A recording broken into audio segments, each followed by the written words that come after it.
Question de l'anglais et des traces d'influence française par-delà la question du vocabulaire, par-delà la question des codes de prononciation. Il y a aussi la question sémantique. Je prendrai deux exemples pour illustrer mon propos. Le mot certain, par exemple, certain, dans d'autres langues, ça a un sens bien précis. En anglais et en français, ça a deux sens différents. Une certaine personne, c'est une personne particulière, et je suis certain, c'est-à-dire je suis sûr. Et les deux formes existent en anglais. Je ne pense pas qu'elles existent dans d'autres langues. Et de la même façon, le mot raison existe en français à plusieurs sens.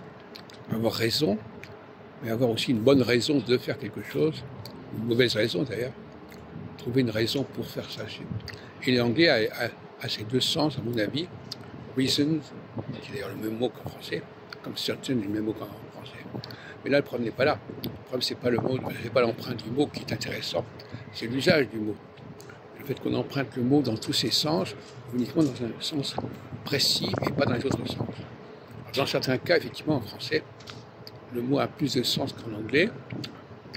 Mais inversement, par exemple, le mot intelligence a un sens du renseignement en anglais, Central Intelligence Agency, le CIA. Est-ce que ça a vraiment ce sens-là en français? On peut dire avoir intelligence avec l'ennemi, on peut parler d'intelligibilité, on peut dire que quelqu'un est intelligent, mais est-ce qu'on peut employer le mot intelligence au sens américain du terme?